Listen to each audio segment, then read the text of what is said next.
চলছে চাটখিল উপজেলা প্রশাসন কর্তৃক 10 দিনব্যাপী বৈশাখী মেলা। বাংলা নববর্ষ পহেলা বৈশাখ। মুঘল সম্রাট আকবরের রাজত্বকালে পহেলা বৈশাখ উদযাপন শুরু হয়।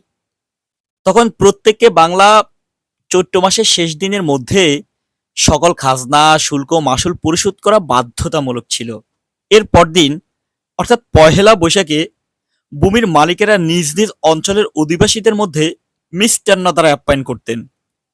বাংলা সনের মূল নাম ছিল তারিখ-ই-ইলাহি।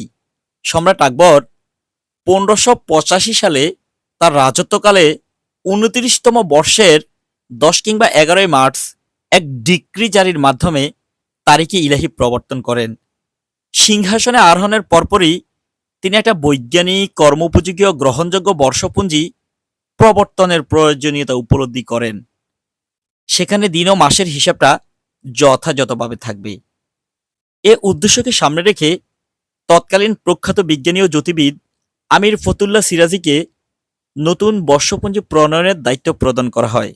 কিন্তু বাংলাদেশে 1966 সালে মোহাম্মদ শহীদুল্লাহের নেতৃত্বে গঠিত হওয়া 1966 সালের একটা কমিটিতে পুরনো বাংলা দিনপঞ্জিকে সংশোধন করা হয়। এখানে প্রথম 5 মাসকে 31 দিন এবং বাকি 7 মাসকে 30 দিন ধার্য করা হয়। প্রতি বছর বৈশাখ মাসের 1 তারিখে বাংলার নববর্ষ পালিত হয়। উৎপত্তির দিন থেকে আজ অবধি এদেশে ক্রমান্বয়ে পালিত হচ্ছে বাংলা নববর্ষ। এ উৎসব আমাদের ইতিহাস, ঐতিহ্য ও সংস্কৃতিকে বহন করে। শুভ হোক বাংলা নববর্ষ। ধন্যবাদ।